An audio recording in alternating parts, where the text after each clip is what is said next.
Outre les leucémies et lymphomes, qui représentent 45% des affections malignes, on trouve essentiellement des tumeurs dites embryonnaires et ensuite seulement les sarcomes plus proches des tumeurs de l'adulte. Ainsi, contrairement au cancer de l'adulte, le cancer de l'enfant a la particularité de se développer en général très rapidement, mais également d'être plus chimiosensible.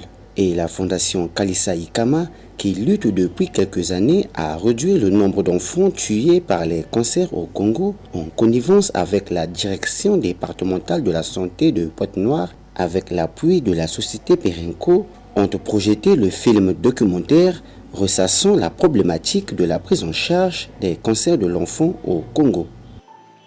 Le cancer, c'est une maladie grave, mortelle en l'absence de traitement. Le cancer atteint tout le monde, les adultes, les enfants, de 0 à 15 ans. La directrice départementale de la santé, hôte de cette cérémonie, a planté le décor de la dite projection. Malgré nos petites victoires que nous avons, mais nous tenons bon. Et aujourd'hui, on a produit ce film, on a besoin de vous pour les aider. Nous n'avons pas besoin des millions, nous n'avons besoin que de votre amour pour les aider. Parfois, les prendre, les emmener au parc, ça leur fera du bien. Merci beaucoup. Une invitée de marque, la présidente de la fondation Kalisa Ikama, a quant à elle plaidé pour que des efforts soient encore consentis, notamment sur la prise en charge des cancers de l'enfant au Congo. D'interpeller le gouvernement de la République, de dire que les ONG à but non lucratif qui les accompagnent, qui accompagnent les pouvoirs publics sont toujours là pour répondre aux besoins de la population.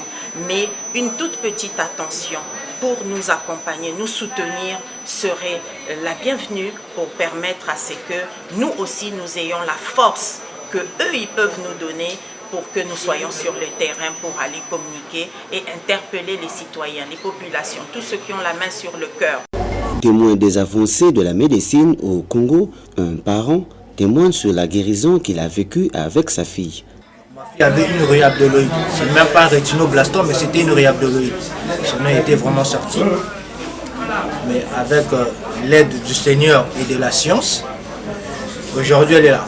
Je peux la voir, aujourd'hui elle passe au CP1. Donc pour moi c'est une victoire. Il s'y est de noter que le seul service d'oncologie pédiatrique est celui de l'hôpital Adolphe Cissé, dont la chef de service est le docteur Alda Stevie Makwanzi Nsimba. La projection de ce film documentaire vient une fois de plus démontrer les efforts consentis par nos services de santé et demande que les décideurs puissent se pencher davantage sur la question, puisque au cours de l'année 2024, aucune aide n'a été apportée à ce service. Beaucoup d'efforts restent encore à faire dans ce service.